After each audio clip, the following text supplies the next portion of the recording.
Here we go.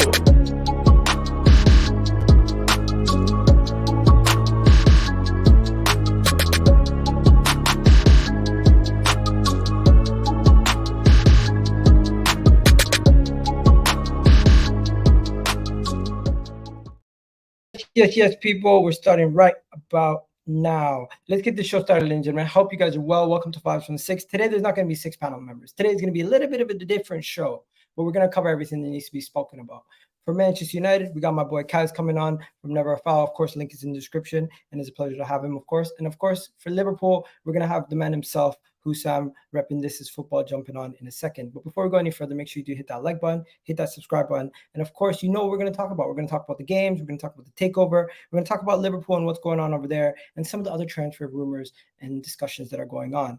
And yeah, let's get the show started. We got my boy Kaz coming through, and we got my guy Hussam in that building. How you guys doing, by the way? Good, Aki, man. Good. Always. Not always.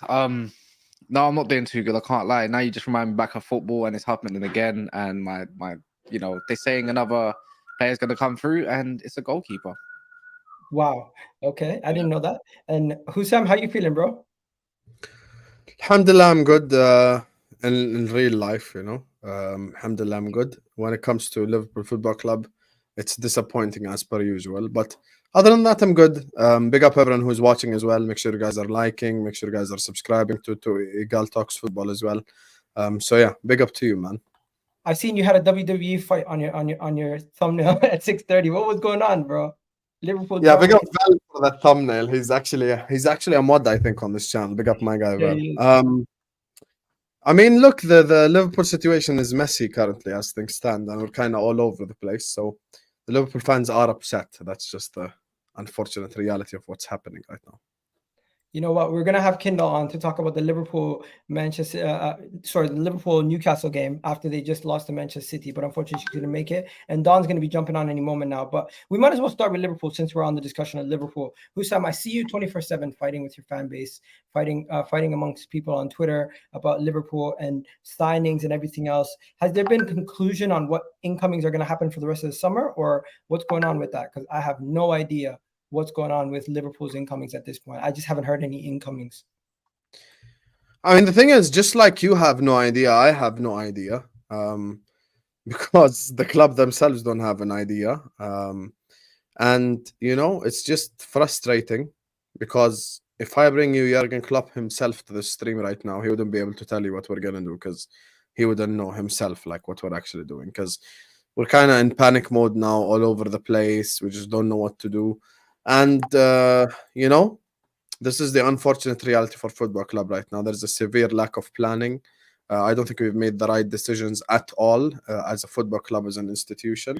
And we're simply paying for it right now. And I wouldn't be shocked whatsoever if Endo's our final transfer, to be honest with you. It's a possibility that Endo's our final transfer this summer. And if Endo's our final transfer this summer, then it's beyond frustrating. Because everyone, every Liverpool fan, whether you're FSG in, FSG out, regardless of what your thoughts are on anything related to the football club, whether it even be manager or whatever, everyone was willing to give the club an opportunity to fix up the mess that they created. But unfortunately, they've continued in the incompetence route. And here we are again, another summer of incompetence. Bro, I can imagine at the beginning of the summer, you were basically saying 3 signings in the midfield, a defensive signing, and you guys are back in the title race. So what does that mean now for you guys if you don't sign another midfielder?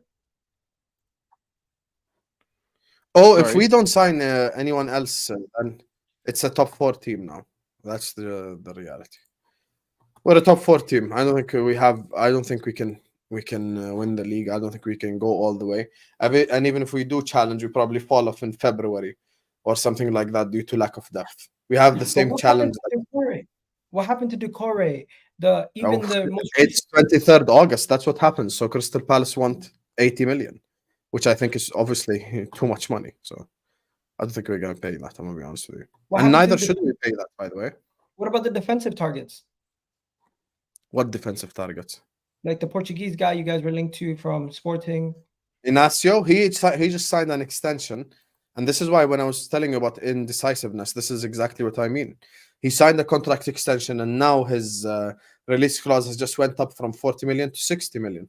And here we are again. Wow. Kaz, what do you got to say about this whole Liverpool situation? Because you must be smiling ear to ear as a Man United fan. Why should I be? I can't even smile right now. I think we're both in a shit show, kind of. Like, it was going so well at one point each time for each club. You know, they got McAllister and Szoboszlai, and then we instantly got Onana, then Højlund, and then before you know it, you know, I know we got Mason Mount, which is what's the point? Like, what was the point? And then you look at Liverpool, and it's just, I think it's underwhelming at this moment in time for both clubs. We're addressing some issues. You could say like backup goalkeeper. That's great, mate. I mean, amazing, but we need more than that. But then I look at Liverpool's situation and think, how have you not gone out? You just shown your hand to the world that you got 150 million to spend on one player. You look out there and see what's around, and you can't pick up. You're telling me big Liverpool scouts can't pick out one DM in the world football that they think is good enough this year that's available. Clearly, if you got 115 million, you spent. Let's say you did use 15 million. I doubt they paid it all up front for Endo, anyways. So you got all this money. So where's the next player at? Like, where is it? Check the core. I think Liverpool fans, from what I've seen, appreciate him, but don't like the price for him. And that's the consequence of waiting for the window to drag on. They don't want to pay something like 78 million for him. That looks like that's gone out the window now, especially now Eze might be the one linked to City and might be going there. So they were not going to sell two players in one window. And then I look along the other sides, I'm thinking, where's the centre back? They got told 3 weeks ago, I think, that there will be two more signings. They're looking at 2 DMs, or maybe 4 weeks ago, 2 DMs and 1 centre back. Where are they? You know, it's nowhere. And a club like Liverpool should be damaging this window, really and truly. They need it. You just finished 5th place. You want to crack on and get back into the top. Let's call it 5 this year, and go again. And this is the issue with, you could say, FSG. You know, as much as this Schmadka's coming, he's barely done shit, really, has he? Except use some of his links for Germany, and it's only got on one player. But you know what, Hussam? I've never seen you so down, bro. Is this how bad they got you? I mean, yeah, there's nothing to be positive about at the moment, because we essentially let go of 9 players. We brought 3 players in. There's some people in my fan base, you know, with massive copium right now, acting like Endo's the Japanese Busquets or something, which I am not taking any of that copium. I'm being realistic as per usual. So, yeah, it's a bad situation for us to be in as Liverpool fans. It's not a good situation for any of us. And look, this is just what we deserve. The reality is this is what we deserve, because when you don't plan, when you don't have a plan B, a plan C, a plan D, when you don't make the right decisions, when you're indecisive in the summer transfer market, this is what you get.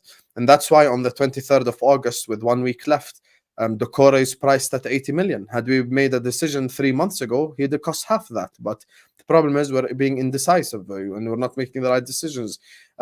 Liverpool fans on Twitter, Liverpool fans on content creating, well, at least some content creating Liverpool fans and others could have given Liverpool a better transfer window than the one we're having right now. And they're paid professionals. And it's just frustrating because we really thought that had we gotten the summer transfer window right, which is something that, you know, even you guys and probably other rival fans would have thought, okay, Liverpool could be back. But we've taken that chance away now, because I don't think we can be back after the transfer window we had. And if we do end it on Endo, then we're simply a top 4 club. And I don't think if we get 3rd or 4th, that's our ceiling. We can't catch Arsenal or Man City in our current state. So going into this Newcastle game, obviously you must be on the floor. And Kaz, let me just go to you. Looking at Liverpool, obviously they got the red card overturned, and their midfield, they've strengthened it slightly, but it's not enough to win the league. But should they be worried about Newcastle away? Like, should they be scared about this game? What do you think? I think anyone should be scared of Newcastle away, not just Liverpool, Man United, even City to a degree as well. Like, Newcastle, St James's Park is no joke these days. I look at Liverpool and I think we expect Newcastle to kind of roll them over with a taste of their own medicine of, you know, let's call it the rock and roll football hard press. But if things do click, they do have things do click, they can still be dangerous on the counter attack, you know. And I think that sometimes you can't be naive in going into this game thinking you're going to attack them for most of the game, because Newcastle will punish you, and they might have to have an element of sitting back a little bit and, you know, digging their heels quite deep just to go and get a goal. And that's the reality. But they still always, the thing is, they got Gakpo, Mo Salah, and Jota who can get you a goal out of nothing. And I think that's what's going to be expected. You know, Szoboszlai, good game last game. Can he do that again against a better side that he was even linked with? You know, McAllister definitely needs a good game. He needs to control and take control. And this time around, he won't be in DM, I don't think. So he'll be having that 8 role. But yeah, it's going to be a tough game for them. It's going to be a tough game. It's going to be a tough year for them, I think, because see Europa League, if they tend to go quite strong, eventually it will catch up. Thursday, Sunday. So if they need to get any results, I feel like they need to start fast. And now they're doing well at the moment. I mean, they got 4 points. Chelsea away, 1 point. I mean, some will say that's a good result. Some will say it was an awful result. But, you know, they need that. They need this win. If they can get this win, I think it will look all right for them. Well, they need it for the fan base, I think. 100%. And you know what? We need to hit that like button, guys. These guys are here giving us their time. Make sure you show them some love in the comment section. Also, be nice to them, of course. Be nice to my guests. And also, thank you for the comment. Nice comment. Big up to Nerd Beats saying salam to Egal and the crew. Congratulations on being a dad. Yeah, man, it's crazy. Sometimes you don't sleep. Because wallahi, I don't know if you guys know. Yesterday I had a show on Husam channel at 11 o'clock and I couldn't even wake up for it on time because I was falling asleep on the couch. And then you got this last week I couldn't make a show on Never Foul because I had to take the family out. It's just so much mess. But guys, if you ever have kids, I'll tell you this. Your family being around for the first couple of weeks is the best thing possible because they help you out so much. Little things, and just put your pride aside and getting that help in the early stages of being a parent is so crucial because you don't know everything and you got to just admit that sometimes. And that helps you so much. But yeah, let's get back to this Liverpool-Newcastle game. Husam, are you worried? I know you don't have to give a score prediction if you want to save that for your show, but just give us your thoughts on the game. No, about the game. No, I'm not worried about the game. I think we beat Newcastle. I'm not worried about... I'm not worried about Newcastle. Let me be honest with you. Newcastle, I've never felt for the Newcastle hype. And I think we beat them this Sunday. And I'll never want Liverpool Football Club to lose. I'll never want us to lose. I'll always want us to win. But if I'm being honest, I think probably Newcastle thrashing us is better for us, to be honest with you. Like, maybe it would wake up everyone at the club. Like, if we lose 5-0, maybe everyone just wake up and finally make a decision. But for me, I don't think we lose to Newcastle. I think we beat them. I'm not worried about Newcastle. Newcastle hype. You know, I've said from the start of the season. Yeah, I'm not worried about Newcastle. Someone clip that. Welcome. Man said Newcastle hype. I love it. What's this United? What's this United? Big up Don. Big up Don. Making out the panel. We got 5 people in the building. It's not 5 from the 6 today. It's 5 from the 5. But anyways, Staffy, Don, give us your takes on the Newcastle game. I'll start with you, Don. What do you think about Newcastle Liverpool? It's going to be an interesting game, to be honest. It's going to be an interesting game. Obviously, Liverpool, they've got someone now. Don, where are your manners? Can you say hello first? What's this behavior? Sorry, boys. Sorry, man. Hello, guys. How are you doing? Hope you're having a lovely day. I've just got home. I'm trying to get myself together. But listen, big up Egal, big up Cass, big up Husam. Obviously, Staffy, I didn't even know you were coming, bro. I thought you had a meeting. Egal called me last minute. He needed a super sub. Oh, my word. Wow. Bro, Newcastle ain't beat Liverpool since 6th of December 2015. What? This game's at St. James's Park, though, isn't it? This is 8 years. This is 8 years. And we beat them at St. James's anyway. They beat them 2-0, 2-1, 1-0, 3-0, 1-0, 0-0, 3-1, 3-1, 3-2, 4-0. They've been battering Newcastle for a minute. If you're going to put money anywhere, then I know it's a different change, Newcastle, man. but you know what it is? You know what it is, Don, yeah? We always do this. You know, it was only last year when we were talking about going to certain stadiums. Like, it's different for different teams, regardless of who the team is. Like, Man United going to Anfield. I got carried away. Many people got carried away that support Man United, thinking we can go beat them for the run that we were on. You know, we don't have a good record at Anfield. So and so, like, even us going to West Ham, not the greatest records in the world. Going to Chelsea, not the great. It all accounts, you know. And if Newcastle are a team that typically Newcastle beat, I mean, Liverpool, the team that they typically beat, then you're going to go there as a club and feel like, you know, we always roll them over. We should be top here, and it gives you a sense of confidence. By the way, last year we beat them. At the end of the season, we beat them 2-0 in their own backyard. But there was that game was strange. That game was rigged. On a crazy roll. It was rigged. How was it rigged if Nick Pope caught the ball outside the penalty box? That was a bit mad. That was a bit mad. How was it rigged, bro? The guy caught the ball outside the penalty box. Bro, he thought he was Allison, bro. I don't know what he was thinking when he did that. I'm in the same boat as you. I don't believe in the Newcastle hype either. I'm not Yeah, for it. just I'm not BS, for it, man. and I refuse Yeah. to believe it yet. Do you know what it is? Yeah, do you know what it is? Like for me, I'm looking at Liverpool right now. I know Endo's not the guy that you wanted, Hussam. Obviously, you guys wanted Lavio, you wanted Casado. It's a big drop off. I hear it, bro. But the main thing right now of Liverpool is at least you've got someone that can actually play in that role. So I don't think Newcastle are just gonna roll Liverpool over because in attack, Liverpool are quite good in attack, and in midfield now at least you've got a little bit more balance. Do you know what I'm saying? Because when you lot play McAllister and CDM, listen, it's a big mistake, man. I had that guy in my FPL because I was thinking Endo would start Hussam. And then I'm seeing that Endo's not starting that game. So I think Endo will start this game, in all honesty. Because You have Endo in your FPL? Why? Not Endo, McAllister. Oh, I put him in. Fair enough. I put him in because His I thought red he would card play. rescinded, by the way. Yeah, I see that. that? But I put McAllister in because I thought he'd play further up in it because of Endo. But he didn't start the game.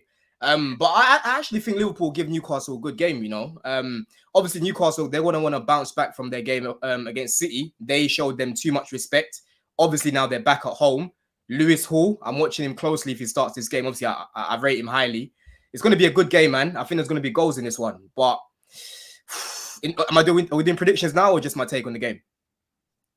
Yeah, just prediction. Give us your prediction. Okay, predictions. I'm going to say a higher scoring game. I'm going to say 2-2. 2-2. 4-3 Liverpool. Proper Barclays right there. I think we'll be back and forth. 2-2. I'm not gonna lie. I'm gonna say I actually don't have want to to do it. say I have to put records. I think it's 2-2. I'm gonna say 2-2 at James's Park, and I'll take that result if I'm a Liverpool fan as well. At this moment of time, yeah, you take it. I had a draw also. I was just gonna say I had a high scoring draw, similar to you guys. I was gonna go 2-2, but just because everyone else went 2-2, I need 2 Trent assists. I need 2 Gakpo goals. I need Isaac and Trippier 2 goals each, 2 assists. I'm not joking. My FPL is going to be amazing this week. Guys, my FPL team is in the mud. I had 22 points. Never in my life have I seen something that bad. Never in my life. I have 2 Chelsea defenders. That's how bad my team is. Anyway. I see you put Cole in your team. I was thinking, wait, what? You make fun of Chelsea's defense for a whole hour on Hussam's channel yesterday, but then you only to put him in FPL. What logic? FPL's different. FPL's different. Chilwell is basically their right winger, and a 4.5 Chelsea defender. You'd expect him to get clean sheets, but now I need to get rid of both of them. Wild card coming in soon. But Staffy, talk to me. What are you saying? Well, today I'm not Staffy. Today I'm replacing Kendall, so I'm not the United fan today. I'm gonna speak like a proper Newcastle fan, and don't look at me like that. You know who I'm replacing today. Well, I don't have the Geordie accent. Glory hunter. I would try to accent, but I don't think it's gonna come off as accurate as Kendall's. No, please no. So, please, no, please. I mean, listen, you sit there with your لا accents. He can handle it. So no. I'll speak as a Newcastle fan. I won't sound like one. But today, Staffy, the Newcastle fan, is going to give Newcastle a lot of prop. I think they will bring First of all, where's the game? Is it Anfield or in St. James? I think it's St. James, correct? Yeah, St. James's Park. Okay, so yeah, their place is usually rocking. I'm not gonna lie. I'm not gonna lie. There's not gonna be a lot of games this season where people go to St. James Park and I'm gonna predict anything but a Newcastle win. And this is gonna be one of them. I think the game is gonna be too open. I think they play with very high intensity at home. I think the crowd behind them usually gives them a lot of energy. We've seen it in the opening day of the season. Yes, granted, it was Aston Villa, but a lot of people said Villa would do this. People said Villa would do that, and then they got rocked. What was it, 5-1? You know, I'm not gonna underestimate Liverpool if that's how some thinks where I was going with this. I just think the game is gonna be too open, and you know, I want to back Newcastle at home, and I don't even like these guys, so I'm gonna go with the Newcastle win. Not sure of the score. Maybe if we do a score prediction at the end, I'll think of one. But I think Newcastle might win this one. Okay, fair enough. And I was just gonna quickly shift gears to.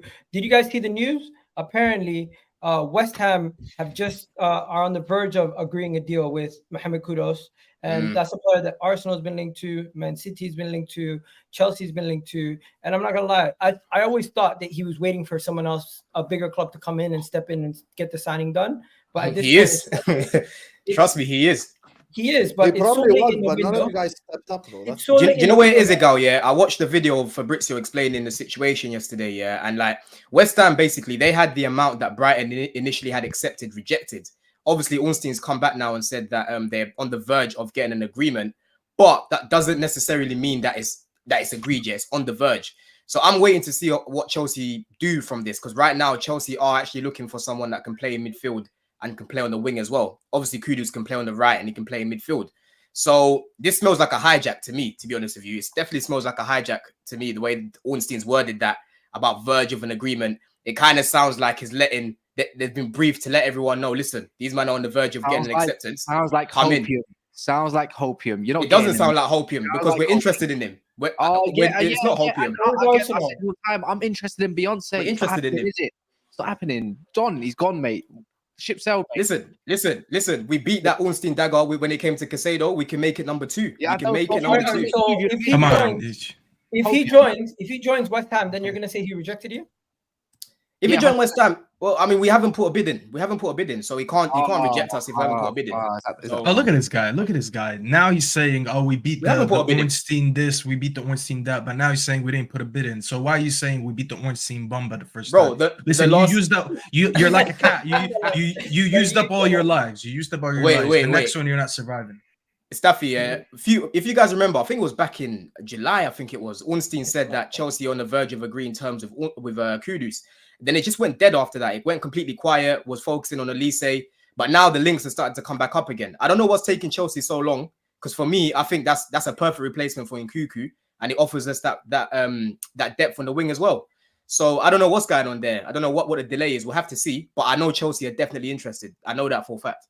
Todd Bowley must not be listening to Chelsea Twitter Spaces. That's what's happening, because you would have got him signed already if he was. But let's be honest though. Does anyone think Mohammed Kudus to West Ham changes West Ham's fortunes this season? Could he be the Dimitri Payet type player? Could he be that talisman who carries them, or is it just going to be another signing that they make and you're worried that he might be another waste of a player that goes to them and just like Skamaka ends up leaving in a year or two? He would look good because he would be the best of the bunch, because they don't, I mean, aside of like Benrahma and what's his name, the Spanish guy. Where does he play? Where does he play? He would play all over the place. I think he'd play on the right. No, but who starts? Antonio's they're nailed on. Bowen's nailed on. Paquetá's pretty much nailed on. Alvarez is there. You know, they got James Ward-Prowse, and then you look at Benrahma. Which position is he taking? But would that mean that Paquetá's leaving? No. He's not going anywhere. Not with that betting stuff. He's not going anywhere. Who starts over who here? Like if we can't, like that's all. Play him on the left. Benrahma's been terrible. I mean, I don't think his most effective time is over on the left, in my opinion. He's a right winger. He's a right winger. I'm trying to think of their midfield. They started Souček the other day against us. Yeah, before Alvarez came. Oh yeah, they're saying he takes Souček's place. I don't know about that. I'm saying he would. It's a possibility. He could. I'm saying more than Kudus as an 8. That's the thing. He can play 8. And actually, I spoke to one of the Ghanaians, Dizzy. He said Kudus' best position is in midfield. So it's a possibility. I like him as a midfielder. To be honest. Unless Paquetá goes in the 8, maybe, and then he goes in the 10. It's possible. Why did you put off Amnesty's comment? That's a very good comment. Kudus can actually play as a 9 as well. Yeah, but he should rename it Vibes from the 12 so we can talk about Chelsea. Listen, last season, bro, it's a new season now. You get it? So yeah, and where are you right now? 15th. Vibes from the 15th. You know, you're so shameless. I was backing your boy Endo, you know.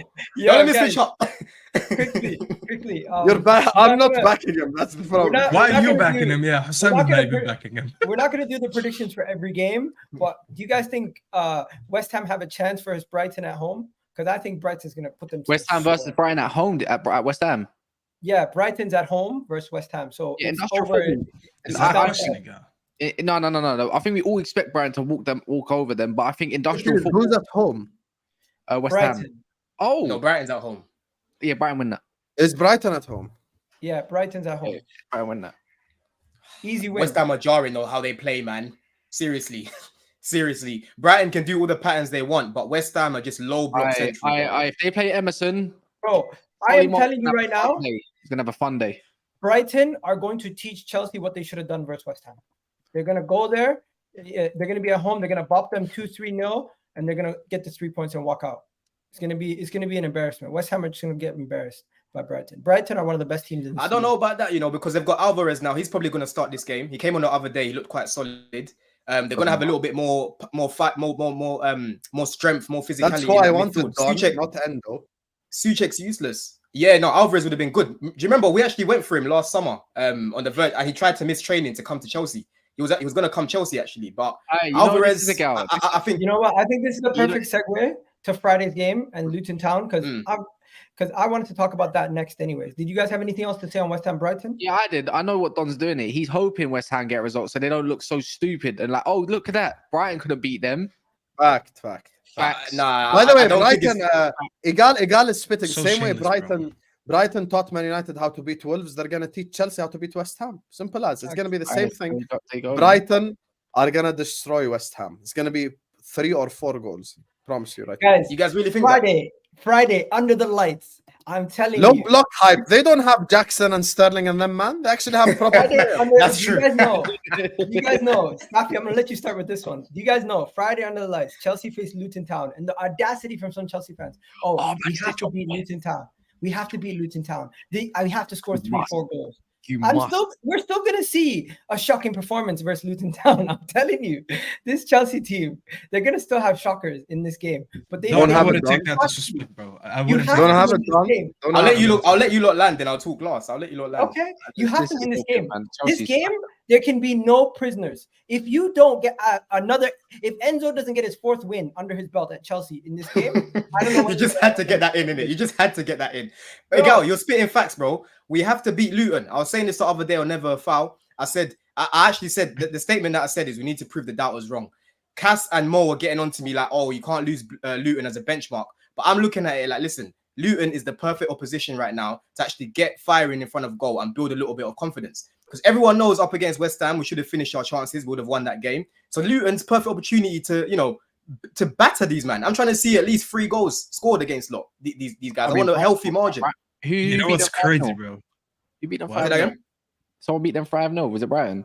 Isn't Luton even hasn't Luton they don't even have a point, I swear. Aren't they like bottom of the league?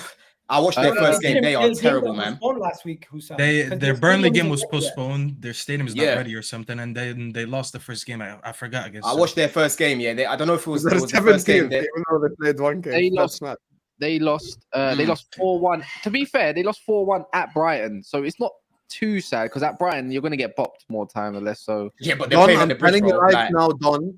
If you draw to Luton or lose to Luton, block me. Block me on WhatsApp. Bro, you know what it is, yeah? Look, I'm not even running from it. I didn't run from the result against West Ham. I was confident. I came out, I pumped my chest. My boys let me down in front of goal. So now it's time for them to prove that they've got their shooting boots on and score a couple of the goals. Everyone's right. We have to beat Luton. And if we don't, listen, you lot can throw all the abuse you want at me. You know what's crazy, I'm gonna deserve it. Pochettino. That's what we're gonna be looking at. You know what's crazy? The fact that we're saying it's a must-win game. I never thought any of us here would be talking about our teams going to Luton and saying it's a must-win game. It's like you're saying, yo, Staffy, you need to breathe to live. That's a given. I don't need you to tell me that I need to breathe to live. This guy's telling us we need to beat Luton. Last year, Cash, you remember this. You said you were at the game. We went to face Liverpool at our ground, and it was a must-win game because we lost our first 2. But that was Liverpool. We were talking about a big team saying we must beat Liverpool. I remember. I lived it. I breathed it. And I have poor Don sitting here after spending 1 billion telling me we must beat Luton. When did this even become a question? Because we shouldn't even be sitting here and saying this. It became a question. It became a question when the whole team got flipped in a year, and as it stands, we've still got question marks about our attack. Don, if we pulled up the 5 of us right here, if the 5 of us here pulled up with that Chelsea team, and all 5 of us are in the lineup, I still expect us to win. There's no excuse. You're so right. You're so right. I don't disagree with any of you guys. We should be going in there winning. But like I said, right now, you're in his head. I see Don. You're not in my. Even Don doesn't have 100% confidence that he's winning that game. He has that little bit. He's got that little bit there that's thinking, oh, you know what? I don't even know if I want to go on YouTube after even if we draw, like, oh my, even if we struggle, even if the performance is a struggle and then they beat them 3-0 at the end, he's gonna be like, nah, there's a little bit of doubt in your mind, Don, man. Do you know what it is though? Yeah, Cass, the only thing that I'm doubtful about is the formation. You are right. The only thing that I'm doubtful about is the formation that Poch is gonna put out. I do not want to see a back three. Back for Luton. Bro, I don't want to see a back three at the back against Luton at home, bro. Go back to basics. Go back to the 4-2-3-1 you were playing in pre-season. The one that was looking more fluid. The one that was making everyone say Chelsea look a lot different. The one that actually had, attacking with intent. Don't go to this back three stuff. We don't need that against Luton. You know what? That's a very good point, Don. I want to say something, and this is not me defending Ten Hag because I've called him out on so many things that he's done wrong. But even we sit here and we're like, why is he not using Sancho in the false nine, even though it worked in the preseason when we played in the summer? But now when we still have striker issues, we're putting Rashford in the 9. Why are we not calling out Mauricio Pochettino for playing the whole preseason with 4 in the back, and then he switches as soon as the season starts? He goes back to what's his name, Thomas Tuchel, and he puts 3 center backs. Why are we not calling that out? Because you don't. Do you really need 3 center backs versus West Ham? You put 3 center backs and you still got thumped. You know what I mean? So what I said about Liverpool, I get it. I think he's thinking around. When he did it against Liverpool, I was like, I understand. I kind of understood. He's scared of sideline. Our strength is the front line, so you get it.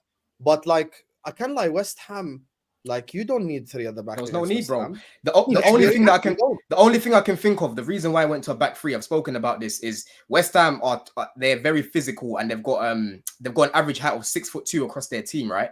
So maybe he was thinking of set pieces. That's the only thing I can think of. Mo said it was Thiago Silva. You need to protect him in the back 3. But we know West Ham were not going to have possession in that game. Let's be real, even though they're playing at home. Why did Leslie start? Leslie's like 6'10", bro. That guy's massive. There is no way you just made that. You just said that.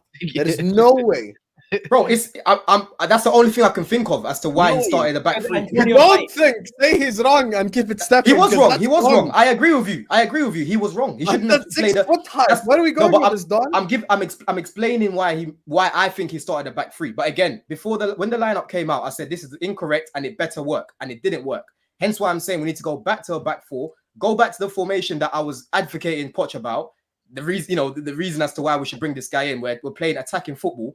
And he's going a little bit more pragmatic. We don't need to do that against Luton. So I'm not saying I agree with the back 3. All I'm saying is that's why I think he did it. But I don't agree with it. Fair enough. Let's You're actually one of my favorite people to work with on this YouTube thing, so I'm not going to roast you for that take. But I could have taken this like to a next level. If I'm just saying. Bro, I don't agree with the back 3. Trust me, let me just say I'm going to let it go.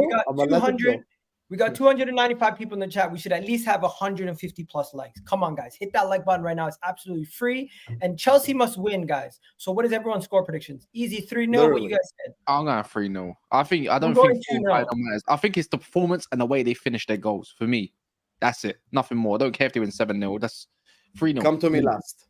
I'm going 2-0 Chelsea versus Luton Town. They have to keep a clean sheet. They have to get some goals. They have to win by at least a 2-goal margin. And they're at home. They need to show their fans something worth watching, or else it's just going to be a long season, boys.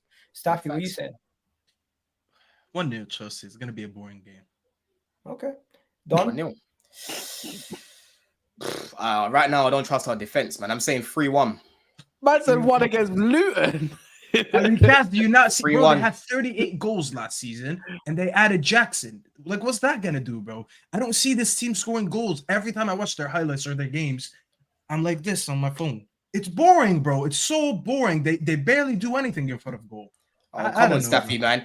I know Jackson's finishing's been poor, but it's only 2 games, bro. Like we got to see a little bit more before we start saying that. Yeah. Can I give my prediction? Let me give my prediction. Don, did you give your prediction before we go to Hussam? Yeah, I said 3-1 Chelsea. Hussam? What, Chelsea?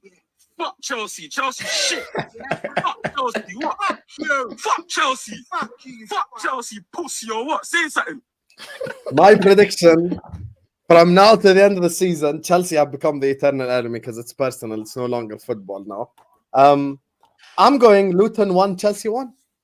There you go. And Fatur with the super chat says, send the B-Tech Watford to the bin, bun Luton. Bro, them are fighting words. What's going on? Bun you, Fatur. You see what you've started now, yeah? Okay, so you're saying 1-1 draw. You must beat Newcastle. You must beat them. I'm telling you. I'm going to be on to you this weekend if you don't beat them. He said they're going to beat them comfortably. You missed that. He said that. He said Newcastle. Not comfortably. I said we're going to win. but not He comfortable. said Newcastle hype. After you've been slandering Endo, and now you're putting your trust in Endo. You know what? This is more Newcastle not being as good as people make out than Liverpool being good. Okay. Enough about that Chelsea segment. We got to talk about Man City now. And I'm just going to tell you guys, I'm getting Man City fans are trying to cook me online. And I just want to know, do you guys think I'm wrong? Let me know if I'm wrong. My statement was Man City's transfer business, this transfer window seems messy. Bidding for players like Declan Rice, they didn't get it over the line. Trying to go for Eze, trying to go for Mateus Nunes. They sold Gundogan and Bernardo Silva. I don't think they replaced them adequately yet. They're getting Doku, 21 years old. It could have potential, but very much not an upgrade or a solution for Riyad Mahrez leaving, in my opinion. And there's a couple more things that I've missed right now off the top of my head, but I can tell you that their transfer windows are not as effortless as they always seem. They did get Gavardi over the line, and they did get Kovacic, but I don't really think this Man City team has improved from last season. I might say they've stayed the same level or actually gotten worse. Is that crazy to say? But would you argue that the KDB injuries kind of changed their plans as well? Made it look like they need more. 100%. That KDB injury has made them panic and made them force their hand to go harder in the transfer window before the end of the window. And the reason why people are trying to cook me is they're trying to say, oh, it was always part of the plan. And they're posting pictures of the 3 players that left and the 3 players that are coming in. But can we all admit that their transfer business this window is not as effortless and seamless as it always seems? And they've gotten weaker. I just think, and I don't think that's a ridiculous statement. I think you got to look at it in a different way.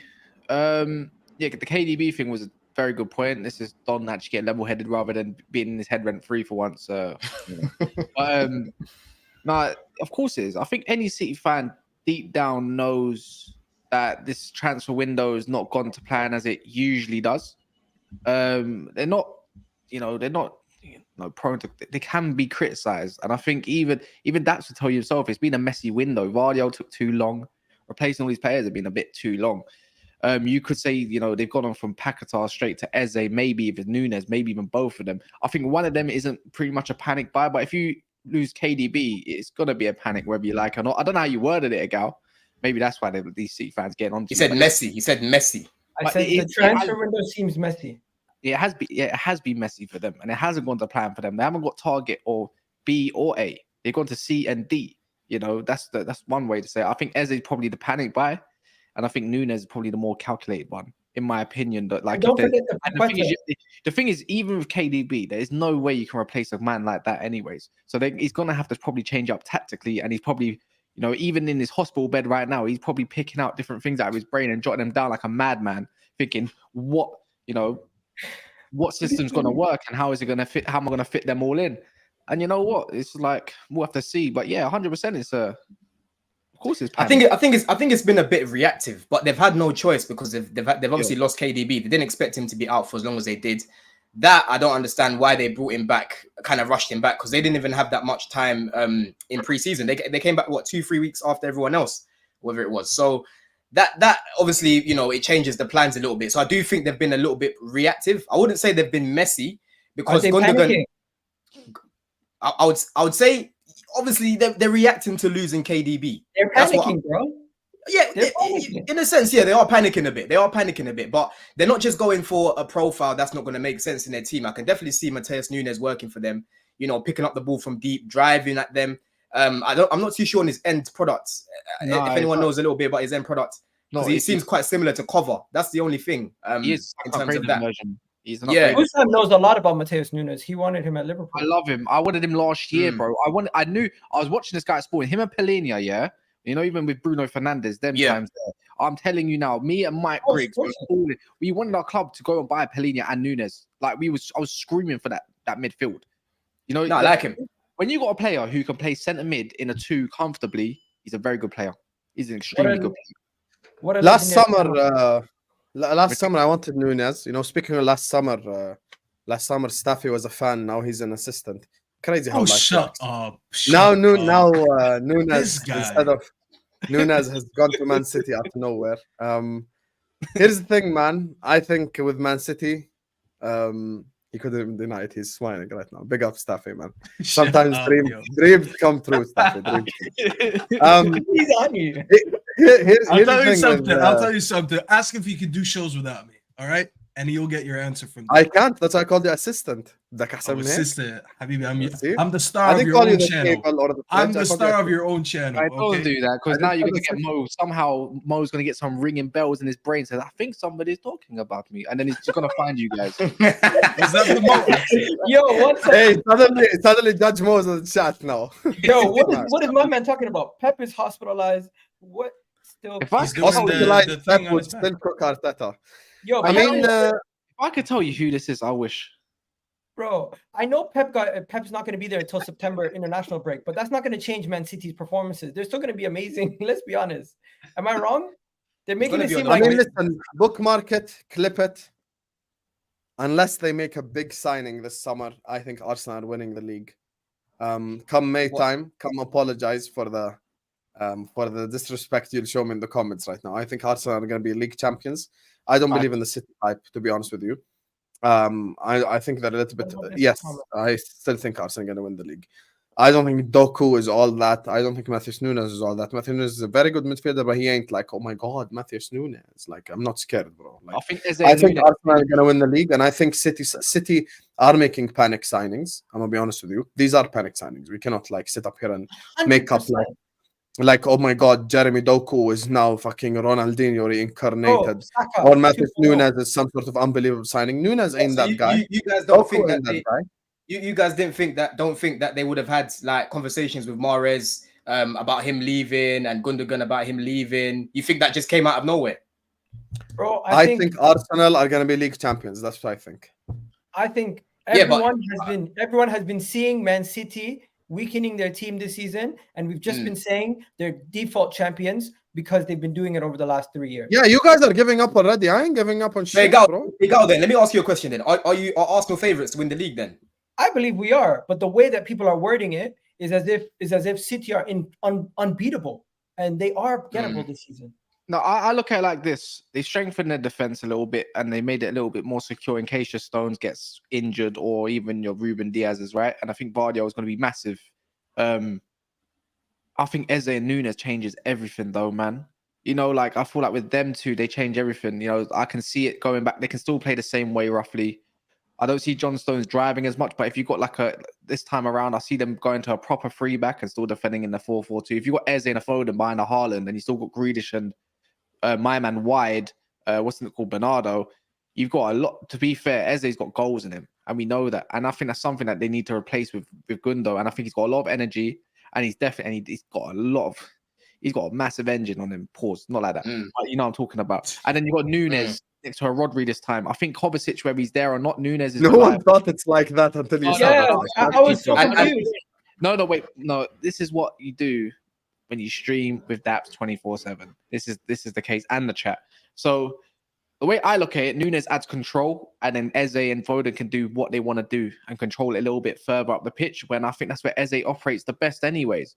I think he can definitely make some sort of impact. I think Eze is overrated. I think Eze and these signings.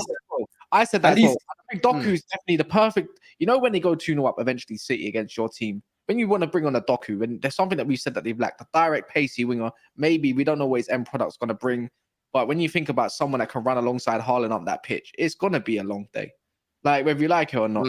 And I hear it. I still think Arsenal are nailed on for me. I think there's still a lot to change within City's system. I think he's going to still work it out and tweak little bits and bobs because no KDB is a massive, it's a massive miss. But I think Eze's going to have. If he does go, I think he's going to have. Eze is so overrated. He ain't that guy.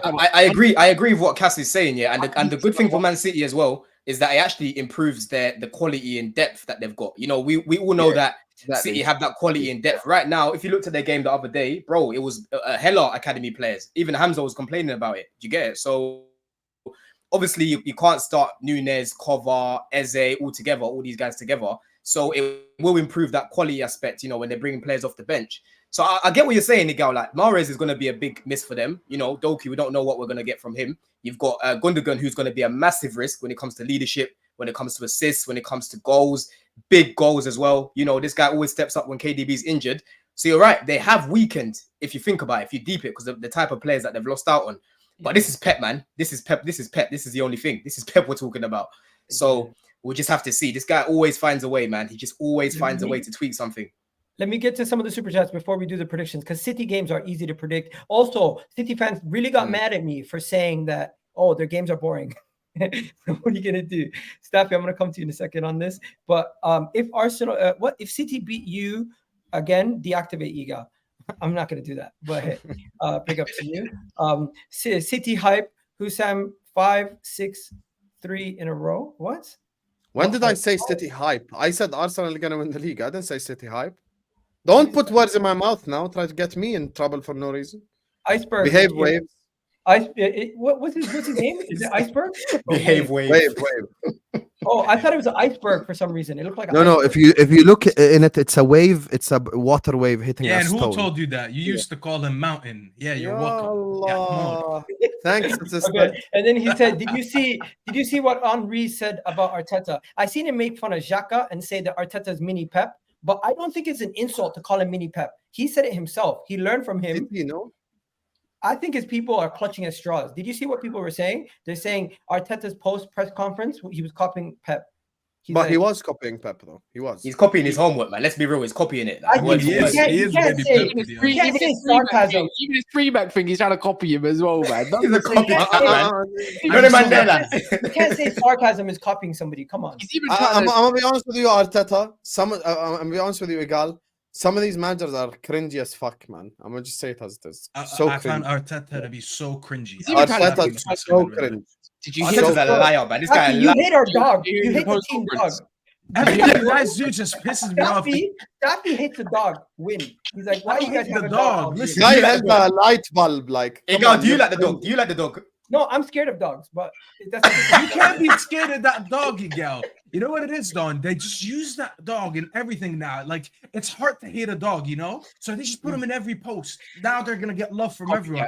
Bro, Raya just signed, and they have him, like, petting a dog. Bro, just focus on it. You're here Stop petting spamming the dog. I want to say that. trophies. You know who's the cringiest? You know who's the cringiest Premier League manager, in my opinion? There it Rivalry is. aside, I think it's actually Ten Hag. I think he's know so it, bro. I robotic. can read you like a book. Bro. He's I can so read you- robotic and It's Ten Hag. cringy. How is that He's cringy? unbelievably cringy. I I can swear read to you God, like he's I so can read this cringy. book, bro. If anyone's Okay, cringy, before we go to Man United, let's do quick predictions on two games. Give me your predictions on Man City. Who are they playing again? Sheffield United versus Man City. I think that's an easy Man City win. Oh, what a difficult game. let's get one thing straight, yeah. Egal, your 5-0. manager is definitely a copycat. He tried to do 4-3-3 false 9 thing, and it worked to a degree in electricity and all that kind of stuff. He said, you know what? I see Pep change to a back 3. Now Gabriel's on the bench. Now you're trying to invert Thomas Partey and all that kind of stuff. Guess what? Tried to make him the Stones. Bro, he Ain't played that working, last season. Ain't working, mate. Tried to make 2 8s in Odegaard and Havertz. Not working, mate, that much, is it? Like, don't get me wrong, you get your points, but you ain't looked as great. I want you to win, by the way. You have 6 points. Jack Napier is more creative than your manager. And he makes multiple accounts, you know, to banter. You know, Jack Napier is a legend. No, he's not a legend. He sends nudes to men. What? Where are you coming from? Wait, who does that? Yes, he does. But anyways, I understand Okay, it like let's that. get past that. Where the hell did that come Arteta from? needs to get some ideas of his own, yeah? Just saying. Okay, the Damn. show just turned for That's the a worse. plot twist. Okay, Wow. we're gonna try to get past that. Quick predictions. Everyone's going Man City win. What's the 5-0 score? Man City, man. Keep it stepping. Staffy? That's Sheffield. Sheffield are going down with a lower points tally than Derby County. Promise you. That's Oh, bold. they're bad. They're so bad. I know, he's in the They're comments. Jack, you're in the comments. What, Jack? Don't tempt me, man. I had my save buttons right there. You know what you sent me, Daps, Kendall, and a few others. You nasty boy. Nasty man. Shirt off and that. You nasty, bro. Go clean your boxes, man. Nasty, bro. Okay, let's try to get past this. I don't know who did that, but anyways, back to the prediction. 3-0 City. Okay, what you saying, Don? I'm gonna say 4-0 City. Okay, I'm gonna go for a 3-0 City. I don't think City gonna relatively play the best. I don't think they need to. Haaland hat trick. You need that in Yeah. fantasy. I'm not gonna lie to you. Ron, does this bring back bad memories? Yeah. He has a Does part this of bring the- back bad memories, Don? Oh, hammers. Yeah, oh, good one. I saw you lot all waving your hammers, listening to the Casado song and that. I see that. Staffy was Wait, involved what? as well, yeah? Staffy was involved as well, yeah? Don't worry, we're coming to you next. On to United now. Let's chat. Bro, that was the United. only fun I had all weekend. The On rest to of the weekend, I had to United. listen to irrelevant Spurs shit on me. So yes, let me have a little bit of fun. You know what? Even Let's Mo get was to United. dancing, bro. Let's Don, get into Don, enjoy your Ecuadorian Fred. He's going to be very decent, and the That's system's so- going to expose him for what he really is, an Ecuadorian Fred. All right? Yeah? All right, cool. Okay. 150 Kaz, you million. got a from- fan. Wave is saying the United fan up top speaks facts. It's just as fact as the sea looking blue because of reflection from the sky. Well, I'm surprised that you don't know his name because everyone knows who Cass is. But yeah, Cass usually speaks. No one knows it. Not everyone knows who I am. Okay, Who's let's saying get the real into story here? United, guys. Is the What Qatari celebrity takeover just ever ran gonna down? happen? I'm sick and tired. I'm sick and tired of hearing Qatari takeover every 2 I'm weeks. bored. And by the way, I do have. I did put 1-0 Nottingham Forest in the predictions, but that's not my prediction. That was just literally Oh, the you're worst doing what case Terry, you just scenario. want to do what Terry does, clickbait. Oh, yeah? worst clickbait. case Good one, scenario- Egal. Good one. Worst case scenario, if you guys lose, you can only lose by 1-0. I don't see you guys conceding more than 1 goal at home. And even then, I don't see you guys losing at home. Like your away record is terrible, but your home record is pretty good. But what the hell's going on with this takeover? Because last time I checked, Jassim was out. Now he's back in. What's going on? Jassim, not Jassim. How many times I have to say this? Jassim, They'll never learn to Jassim, sing. not Jassim. Stop moving like white boys, bro. Wake up. Oh my God, Sheikh Jassim wants to buy Man United. It's Jassim, not Jassim. I hear some Yeah. hate. I hear a little bit of jealousy Chef in there, you Yassin. know? Hear a bit of jealousy in there. Because Anyways, take it bad away man. now. I Oh mean, wait. Oh, you want to? You go. Go on. Oh, I mean, I'm the Newcastle fan today, but fuck it, I'll switch it. I'll be the United Talk fan about that Man I'm usually United in. clips Real Madrid. Can you stop Wait, you're a moving United fringes, fan. Snappy? You ain't no Newcastle Habibi, fan. if you don't like it, Habibi, you don't need to listen Dave to is it. a United fan? Who? Yeah, you're a United fan. All this, I'm replacing Kendall. No, you're not. You're a United fan. Just speak for yourself. I just said I'll switch back. Why are you so angry, bro? I listen No, to your I'm Because shocked. you're not a I'm Newcastle fan. You're not. No, I'm It's shocked because, with it's this because comment. his club's not getting bought by Qatar no more, innit? You guys know Wave is a United fan. Well, I don't No, know Wade he is not a United fan. I don't think he Why is. are He you saying usually, they're gonna eclipse Real He's Madrid? either a Barca or a Madrid fan. One of them. I think he's saying if, but that doesn't mean that he means that he's. Bro, a he's an United Arab fan. guy living in the US. He ain't no Premier League fan. He's Okay, literally fair enough. like All right, Barca. Okay. what you saying? Anyways, you want me to talk about the takeover? I think the takeover is a waste of time, bro. Cass would tell you, bro. There's a protest tomorrow, before or after the game, I think, something like that. And then the news come out they're gonna take over. Like, it's not a coincidence, bro. It's like every time they need just a little bit of positivity going around in the club, they come out with some news about the takeover. How come it's just coming up a couple days before the game where they're supposed to protest? I was seeing pictures of them at the mega store or whatever. They're handing out flyers about the Glazers out and the protest. Like, I'm not believing this stunt, bro. I'm sick of it. I've heard it so many times. So until I actually see something, I am not willing to entertain this. I don't know, Cass, about you. Do you believe in it? But I definitely don't, bro. Yeah, I believe in it. I just think it's just a long process because Glazers are idiots, and it's just it's the biggest transaction in history as well. And they make it a little bit difficult. The thing is, people look at the Sun and bin it, but I don't look at the paper. I look at the journalist. Like Custis, you know, he's he's relatively quite good with Man United news. There's a button here. You know, in a Daily Mail, you could say as well, like Mike Keegan's relatively okay. Not my guy go to. Mullock, I'll go to more time as well. You know, you got Laurie Whitwell, etc., etc. You got your Man United journals. I just feel like if this was a PR kind of spin, then a lot of English journals would have been on it. Like everyone would have been posting the same sort of news. So I can't see it being a PR thing. Is it a guess? I think so. Because why has he got the drop before anybody else? And I think it's easy to play down the rumors because, like Mike Keegan, he's been on top of most of it. So if he's not on top of the news first and he doesn't say anything, then he looks like an idiot because you've been on top of it the whole window. Do I think there's some relative news that there's going to be some clarification after after transfer window closes in maybe late September? Probably, I'd say so. It's going to come out at one point, whether it's going to get bought or not. I mean, if it wasn't going to get bought, then I'm pretty sure Reuters and all that would have came out by now and said the club isn't for sale. That's why I call Man United fans absolute did lows and absolute idiots than just make your own minds up. That's what I say. Make your own minds up. See, think where it goes, and go off what Reuters last said. And he said exclusivity between Man United and Sheikh Jassim. You know, and that's the way I look at it. And I'm gonna wait. Due diligence, all that stuff. It takes weeks and weeks and weeks. Just be patient. And doesn't matter. It doesn't make a difference to our season. The only way it can make a difference if they come in before December, and they're fully taken over, then the January window looks a little bit different. Other than that, doesn't make any difference to our season. The football's still on the pitch. We still lost to Tottenham, and that's that. Fair enough. Let's go to Hussam. Hussam, what are you saying? What will the Qataris buying Man United do to them? Forget about that, actually. Do you think it's even going to happen? Wow. I really thought you were going to go to Staffy there. Do I think it's going to happen? I mean, they've been talking about this whole takeover thing for the last 8 months. That Qatari guy on Twitter has given them 500 different deadlines. Like every 2 weeks, there's a new deadline. Oh, we're going to do this. This is going to happen. Even Ferdinand started saying, oh, in 2 days, you're going to hear this, you're going to hear that. And fuck all has happened. I think, knowing how the Glazers operate, because they're the cousins of FSG, I think there's a possibility they don't sell. I don't think it happens, but I just think there's a possibility they just don't sell, because apparently there's a new record deal as well for the Premier League coming. So the money is going to get even bigger for Premier League owners now. So I don't really know if they have a reason to sell like that. So I don't know, man. I don't know if it's going to happen or not, because it's been spoken about for the last 8 months. So it could happen, it could not happen. I don't know. This whole ownership thing, it's a lot different than like a transfer or something. So that's the thing. Okay. So you're not sure what's gonna happen at this point, but you know that these Qataris, they don't lose, bro. So from your perspective, you're like, if they're gonna buy anyone, you would have rather they bought Liverpool. But do you honestly we know Qataris don't lose, but listen, Glazers, if they want to stay, there's nothing Qataris can do, really. You know what I mean?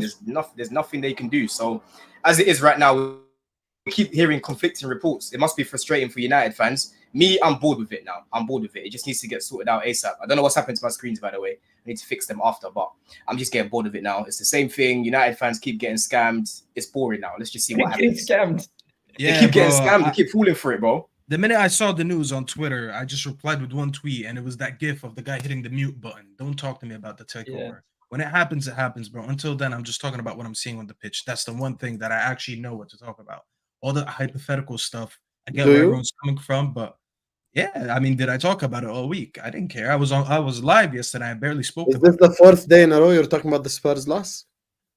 No, I mean, you're the asshole that invited me for 3 different shows, so I've never seen anything like. Welcome to the world of content creation stuff. Didn't have to answer. I'm pretty sure. I had to. I'm pretty sure last year, if you're around after the 7-0, Kaz probably had to do 7 streams about it. I know a lot of people did streams about it a lot. So during the season, if you get any big losses, it's going to be bad. I still remember when we lost to Aston Villa 3-0, I did like 5 streams in 2 days about that same game. At a certain point, you just say the same things. It's crazy. It kind of gets repetitive. But hey, it's a $6 billion transaction. It takes time. You know what? Yeah, you guys are right. Let's move on from that game and go into the game. Nottingham Forest at home. Surely you have to win. This is another must-win game for you guys. Because why is there must come to me last? Because you guys dropped points in your last game against Tottenham. You had a bad performance at home. I expect you guys to have a much better performance than you did against Wolves and you did against Tottenham. So let's see how you guys perform at home in front of your home fans, where you guys are a lot better in your games. And Mason Mount's also injured, so that could make it I mean, it's bad that he's injured, but it's probably for the best anyways. So the way I look at it is just no, we're gonna win this. We beat Forest all the time at their ground, our ground. Done it enough times last year. I think 4 in total. I think a lot of them were 3-0 wins as well. We beat them in every competition last year. It's just one of them things. Just I know we're gonna win, but I'm not gonna use it as a benchmark. One thing I don't want to see is Rashford up front because I'm just tired of this fraud anyways. At times, he needs to stay on the left. I want to see Anthony dropped, which I doubt is going to get dropped. Probably Eriksen comes in for home games like this game. It makes sense, you know. Home games he's fine, away games he's awful. Defense probably doesn't change because we ain't really got no other option. Maybe Delo might come in. Is it true Mount's injured, by the way? Yeah, for 4 to 6 weeks. Apparently. Oh, it's already confirmed. 4 to 6 weeks he's out. No one's gonna say it. What injury is it? What injury is it? Advantage Man United. What? Yeah, advantage there. It's advantage Man United. So that's why I think we go there. We probably win 2-3-0. Højlund, rumors that he might be on the bench, might not be. Not that it's going to make much difference if you're not fully fit, anyways. I think he would have played today. I want to put a performance and just put our chances away, and that's it. And there's nothing more to it. Because if I look at that Tottenham game, we should have been 3-0 up in the space of 35 minutes. That's what I'm saying, bro. But it's a lot of if buts and maybes. Man United's first half performance in terms of pressing, it was good. Everything was great, and then you let them get back into the game. I don't know what changed up, but Ten Hag needs to fix out, mate, because otherwise I'll keep asking questions. Doesn't mean I want him sacked, obviously. That's just dumb. But I'll keep asking the questions. There are people who want him sacked, though. They genuinely exist. I'm not making up people from spaces or anything. I'm talking about match-going Man United fans. There is someone who was literally at the Wolves game, and he's like, I'm done with this shit. He literally just said but it's the same cycle with Man United. You bring in a new manager, shiny new toy, a couple shiny new players. You know, can't play the system. Say, yeah, he hasn't got the tools yet, so he needs to play a different style, like built more pragmatic and everything. Then he tries something new, doesn't work. Go back, want him sacked, and the cycle starts over and over again. When you want to build a system, you need every tool for every position, not cover positions, and that's a fact. So if you want him out, you're a spastic. It's as simple as that. But then would you say that they've got every right to not want to trust him going forward? Because if you look at the profile of player that he's brought in, Cass, for what he wants to do, Mason can't do that role. He's misprofiling Mason. You can't be playing Mason Mount as in a pivot with Casemiro, bro. Managers get things wrong, but then you have to adapt to that player, and you can see where you can be useful. And I look at 55 million spent in total at this moment of time for this man. In Mason Mount, he's not just the only problem. We haven't even seen our striker up front yet, so we yet to see that unknown entity. We always needed 2 midfielders this summer, anyways. We always talked about cover for Casemiro. We all know Casemiro takes a while to get going. Go look at his history, even at Real Madrid. Takes a while to get going. You know, he doesn't even start. He was always on the bench at the start. Go check it yourselves. Madrid fans told me that, Cass. You're right. So I can keep going like that. And yes, he's trying to use him in a way slightly that's a bit different to what he wants, but it's the profile again. Wait till he gets a couple more players, and then we can go off of there. You know, he's not even spent these 400 million yet for a lot of deadwood and a lot of overrated players at this club. It's just time and patience. Yes, we fumbled 1 game, but last season we fumbled 2 games. So technically we're 1 game up before than last year, and it's against the top 9, 7, 10 club, whatever you want to label it. It wasn't good enough. But guess what? You should have won the game. It didn't happen. Rectify it against Arsenal potentially and see what we can do from there. So if anyone wants him out, then just wait, innit? Just be patient, because guess what? You'll be sucking him off in a few weeks' time when you get a few good results. That's how fickle fans are. And when you overreact like myself, I will overreact and get emotional on the day. But and then you get over it. 100%. Yeah, and then I'll get over it the next day. But then I won't continue like Johnny and slating every single player under the sun so you can make yourself feel better during the week until the next Johnny? Johnny United. You know what I mean? I don't need to run prop. We know who's good. We know who isn't good and who fits and who doesn't fit. And we just got to wait. Cass is just angry today. Like he just. No, he's spitting facts, bro. I think some United fans, even you, Staffy, man, going over the top with Casemiro and stuff like that. I'm like, bro, like, people forget the good times. I think he's finished just because he had a couple bad games. And then, you know what? As soon as he plays a few good games, you'll be back on him again and say, 100%. No, you're not wrong. I don't do that on Twitter, mate. Let's respond, bro. You have every right to be frustrated, though. You have every right, and that's up to you as a fan to decide that. Listen, you're not wrong, bro, but I'll tell you something. 100%. If he starts playing well again, I know he can play well again, by the way. I'm not saying he's done. But I am showing people signs of his decline and showing, I was showing signs in the beginning of what he's doing wrong on the pitch. That wasn't his fault at first, because I was saying we are misusing him. But then it turned into him actually being a liability. Yeah, I don't know. But then he turned out to being a liability for a couple games already that we started. And I pointed out some of the things that he's doing wrong. When I said, listen, if we're going to use him that way, might as well sell him and get someone who can play that profile. That wasn't a dig at him. That was a dig at basically the manager using him for the wrong reasons. But then when people start disrespecting Mason Mount too much and saying this, and that, I'm no fan of Mason Mount. Everyone knows that. Everyone knows I've been on every channel saying I don't want Mason Mount. But I pointed out what he did wrong in the last game, where he was getting beat one-on-one, where he was in wrong positions, where he was lunging in tackles high up the pitch and not winning them. And then we're getting countered, especially in the Wolves game. And people were saying, you're hating is an agenda. I never had a Casemiro agenda, but I am naming what is wrong with this team. And then I'm also saying that we got beat by Spurs in every attribute, in every physical attribute of the game. The only attribute that we beat them on was we had more walks on the pitch than them. They covered more ground, that they did more tackles, they did more sprints, they did everything. So in that second half, you're doing the Fabinho to Casemiro. You're asking him to cover 50 acres of grass, essentially. No, bro, but this is the thing. Listen, this is how inconsistent this take is. Everyone is saying that, but in the same breath, you're saying we're playing Oli ball. Oli ball was everyone behind the ball. So you can't say we're asking him to cover the all Oli that ball ground. thing is banter. We're talking real people ball that now. actually believe it, bro. And I say, Okay, we're talking real ball now. Are you giving Casemiro 50 acres of space to defend? No, not last game. Last game, it wasn't just him, but no one was tracking their men. I was watching tactical analysis on the game last night, and I was seeing clips of basically when the Spurs were coming at it, when I think it was the first goal they scored or the second one, one of them. Everyone lost their man, starting with Bruno to Anthony to Casemiro.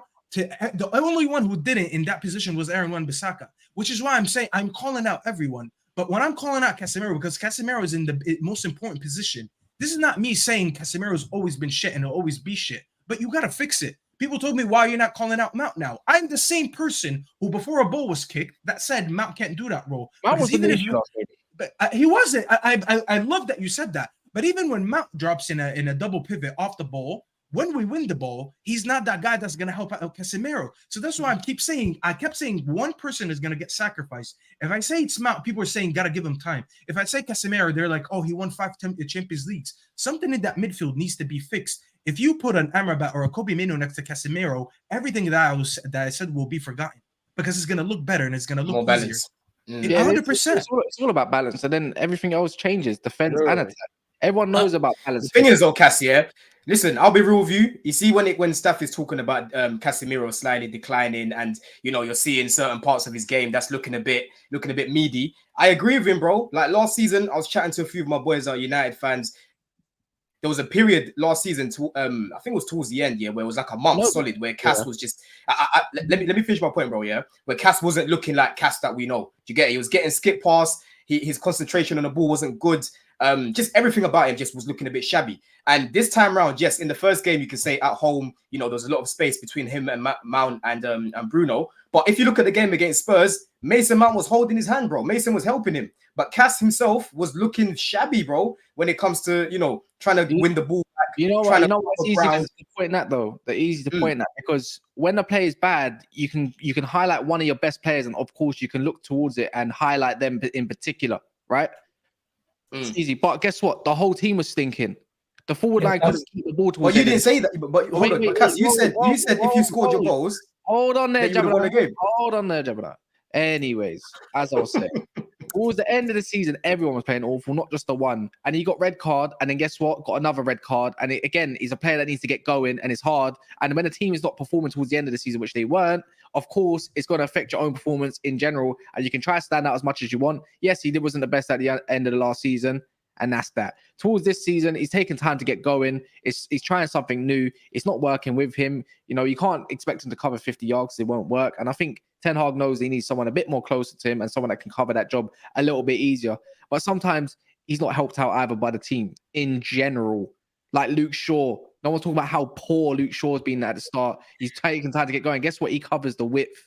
Or inside. Why is he not keeping it? Even Wan-Bissaka being okay defensively, but he's taking a little while to get going. Anthony, as soon as you give it to Anthony and you pass it outwards, why is it that he has to lose it? And instantly the ball's overturned, and then he's defending again and again and again, and that comes down to a team deficiency as well. And that's what Ten Hag sort out. Not me, not him. Casemiro has the one. I do.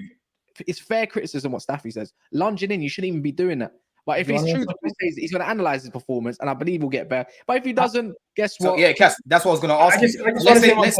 Let's say you bring in Amrabat before you come in, Egal. Let's say you bring in Amrabat, and you're still seeing the same sort of things from Cass. What would you be looking to do with Cass at that point? Would you be saying give him more time? But let's say he keeps going downhill after that. What would you be saying to do with Casemiro? If Saudi come in, sell him. That's the only reason I said it. By the way, that Mm. clip was taken so much out of context because I said if Saudi wants him, just because I know we'll get more value for him this summer compared to next summer. That's the only time I wouldn't sell him just for anything because I know we realistically we can't really replace him with anyone who's available right now. But that's what I'm saying. That clip was out of context. That, by the way, that was after the Wolves game. That wasn't even after the Spurs game. Long-term release replacement after the Spurs game. anyways. The long-term replacement will be, and that's obviously a big if on potential, but that is going to be the case. I think his experience in and around the squad's valuable to Man United because we always talk about mentality, this mentality, that. You know, in 2 weeks' time, imagine Man United. Obviously, we're probably going to go beat Nottingham Forest, and then imagine somehow we get a shock result and go beat, Arsenal with a solid performance. You'll be talking different. I'll be talking about you'll be up his crack, up in like saying how great he is again and all this kind of stuff, and you forget about the first 2 games of the season. Word to Don, overreaction complete. Means everything, and if he doesn't, we'll be asking different questions. But I believe in what my own manager, and that's what you should. Guys, let me tell you something.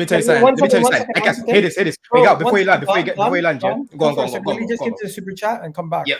I don't know what the relevance to Newcastle's defense is better than Liverpool is. We're talking about Man United. Waves is smoking budge blood. He's right. But he is. I think Newcastle's defense last year was better, and it might be better this year also. Mason Mount is injured. I think United win this weekend. I also agree. I think United do win this weekend because Mason Mount's out. But my issue with Ten Hag is his team didn't look organized at all versus Tottenham.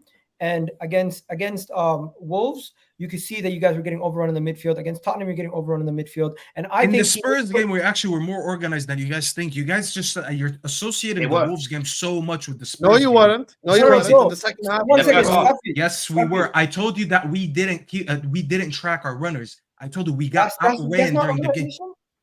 No, but you could be in the right position, Egal. Being in the right place is one thing, but consistently staying with your man after, sometimes you have to go out of position to track someone. That's not being in position. That's doing your defensive. I watched Match of the Day. Did any of you guys watch Match of the Day? The guy was literally running for the goal that Sarr scored. He ran from the halfway line all the way into the box, uncontested for the goal, for the tap. Yeah, but let me ask you this, Egal. Yeah, they score from a deflective cross, which is fine. It happens all the time. A goal's a goal. Then the other one, I don't know what happened with Lissandro. Misfooting. I don't know what he was thinking, bro. I don't know what he's thinking. Like, went through his legs, come off, whatever, went in the goal, is what it is. But when I really deep it, they were all over us. But at halftime, I was thinking Man United's going to get going again. Just played exactly the same way. Pressed them into oblivion, high up the pitch, and keep going. A goal's going to go in at some point. So for the first 35 minutes, United looked class. And you're like, shit, okay, they turned over from that Wolves game. They're actually looking all right. Pedro Porro smacks the bar. They get a bit of confidence. Yeah. That's down to the team as well. It's not always on the manager. Like, they are players on the pitch. These players are so great, like Rashford and everything. People that overrate this Rashford thinking he's world class because he's not, just because he had one great season and all that. Like, you have to put the pressure on the players. The manager obviously has to set the team up and get them going again. But at halftime, the players had no excuse to not go out there and perform the same way they did. If they tweak it, he tweaks it a little bit different. Bruno Fernandes, no one tells him to play long ball. No one tells Mason Mount to start pinging long ball up to the pitch. What are you doing? You ran out of ideas, mate. You're the creative players. Then you have to ask yourselves, have Man United really got any creative players? Probably not. Cass. Come closer. Talent ID once again. No. Cass, come closer. Carlos Henrique Casemiro. I am watching you, bro. Closely. Brother, you've got a 115 million guy that had a disaster class for the first 20 minutes of his Chelsea career. And you're Don't worry about my 21-year-old, yeah? Carlos is on the verge of going that way, bro. It doesn't matter. I'm watching him. You have got a 200. You nearly got your midfield nearly cost about 300 million in total, and you still can't beat West Ham. Allow it, bruv. Let's get Hussam in here. Big up Wave once again saying last season the defensive stats Newcastle are better. That's not a lie, but I just don't know what the relevance is right now. We're talking about Man United. But big up Wave. Hussam, what are you saying about this Manchester United Nottingham Forest game? You can kick off the prediction. Are you going to talk on feeling or logic? Which one? No, I'm talking. Oh, he's shameless, logic. bro. You already. I always talk on logic. I always talk on feeling. I think Nottingham Forest have played well. They did really well against Arsenal as well. They actually scored a goal as well towards the end there. Many people argued could have gotten a draw as well. So Newcastle, it's not like they're playing. Forest is not like they're playing bad anyway. I think with Nottingham Forest, I think they're going to go to Old Trafford and get a draw. I think this has 1-1 written all over it, in my opinion. I don't think United bounce back yet. I think this is a 1-1 game right here, and I think man like Tayo Awoniyi gonna get his second goal this season or third. I'm not sure if he's Third. Third. Yeah. I think he's gonna make it 3 from 3. It ends 1-1. And I think the thing is with from Ten Hag's perspective, I don't think any United fan should be Ten Hag out yet. But questioning him is normal based on the decisions he's made the first 2 games. Now, in this third game, it'll be interesting to see if he changes things, if he switches things up. If Ten Hag switches things up, I think Man United could easily win the game. But if he kind of goes with the same mistakes, like all preseason, he played Sancho false 9. Should have just carried on with that so he could play Rashford left wing. I think that makes the team stronger. And we'll see what he'll do with Mount out. It'll be interesting to see who he decides to play. Because, look, Nottingham Forest are not an easy game anymore. There's no easy games in this Prem besides Luton and Sheffield. Oh, by the way, Amrabat is officially confirmed. He's been left out of the squad. Who, Amrabat? Yeah. Yeah, he's training by himself. Can I point out something? Did you guys see Liaz's take on SDS Pod where he was saying the physicality, Don't listen to none of SDS. One week they say something great, and the next they just want to do something deluded. No, because I actually agree with that to a certain degree. They're basically saying Man United under Jose Mourinho had a lot of physicality. Now you guys don't have as much physicality. And one of the big things you guys need in the Premier League is a level of physicality throughout the team to help you against the rougher teams lower down the table. And it's so true, bro. Because even one point in the midfield, like Sarr was literally holding off Mason just like it's his little bro. Do you get it? Like he was popping it around him. Him and Basuma were popping it around him, and Mason was trying to go around him like that. And you could see physically he couldn't do it, bro. Team versus Tottenham, Garnacho, Bruno, who else? Anthony, Mason Mount. I don't want to say Martinez and some of the fullbacks, but you get my point. They're not physical presence guys on this Egal, this is what I'm saying. We got outdone in a lot of physical stats in that game, including running. There's no excuse to being outrun in the game. The current style that we're playing right now, because we're pressing so high up the pitch, it kind of forces all 11 players to get involved in so many one-on-one duels. And when I say one-on-one, it's not us on the ball. I mean us without the ball. So we're getting forced into so many one-on-one duels and one-on-one situations that when you don't win your one-on-ones, when you're not focused, when you do a stupid mistake as a lunging in or not being in the correct position, that could be costly to the team. And we've seen this for 2 games. So the physical side of the game actually needs to 100% go up, because there's no excuse to be outdone physically by Wolves and then be outdone physically by Spurs in the second half, mainly last game. And now we're going into the fourth game. And to be honest, Forest players do have a lot of speed and physical. I am not looking forward to Oyuni going at Martinez or Varane in one-on-one situations, because he will have to do that, because we're going to be so high up the pitch. If you don't execute that press, that high press, and you actually win the ball up the pitch, you're going to have a couple wingers and a couple attackers that are one-on-one with the Martinez, Luke Shaw, because Luke Shaw drops back a lot. Bissaka's not really there, but Casemiro's there a lot. So we are actually forcing our players to be in a lot of one-on-one situations. So you have to be physical, and you have to be mindful that if you get beat, if Bruno just wants to lunge in and doesn't win the ball, he now knows that there's now 2 players that are going to be running at Casemiro. So these are the things that we need to watch out to. So physicality is a big part that we need to step up, because you can't blame the manager for that if you don't win your duels on the pitch. I want to wrap this section up. Let's try to get some predictions. Staffy, just give us your prediction. No other context, please. And then we can move on from the Man United part. 2-0. 2-0? Kaz? No, we bounced back 3-0 in this game and just shut a lot of people up, you know. I think you guys win 2-0 also. Don, what are you saying? I mean, Mason out is going to offer a little bit more balance. 2-1 United. And Hussam already said 1-1. Don is the real Don, bro. Here's the thing. If Ten Hag changes it, look how much I think this game is reliant on Ten Hag. If Ten Hag changes it, 3-1 Man United. Like they beat the shit out of Forest. If Ten Hag doesn't change it, the forward line or the front line, I think it ends 1-1. There you go. Because they just play themselves if he doesn't change it up. Fair enough. Big up Wave Manson in Bear Super Chats today. Big up to you for that. He said Newcastle finished with 33 goals, City 33 goals against Liverpool 47 goals. We know the stats. Like, I would rather you use that super chat to make fun of Hosam or something. Stop spending your money on the He said once again, Newcastle conceded 2 goals versus City and Villa. Liverpool conceded 2 Staffy, goals. that's not what I hired you for. Show some respect. Until you pay me, you gotta stop saying the whole hiring me thing. I don't have enough. I'm Jordanian. I don't have. This guy hasn't shown me even falafel since he hired me, and he's trying to. That's a lie. I bought you 500 falafels. Don't lie. I feel like the literally. Arsenal and Tottenham section is quick, but Tottenham is a lot quicker. So let's just go through Tottenham, Bournemouth quickly. Bournemouth's at home. Tottenham's playing Bournemouth at home. And Postecoglou's boys, they're gonna face a low block. Actually, predictions. Prediction. Yeah. Play a low block. Let's just do predictions. I don't think there's much to talk about in this game. I'm gonna go Tottenham win, but they always concede a goal.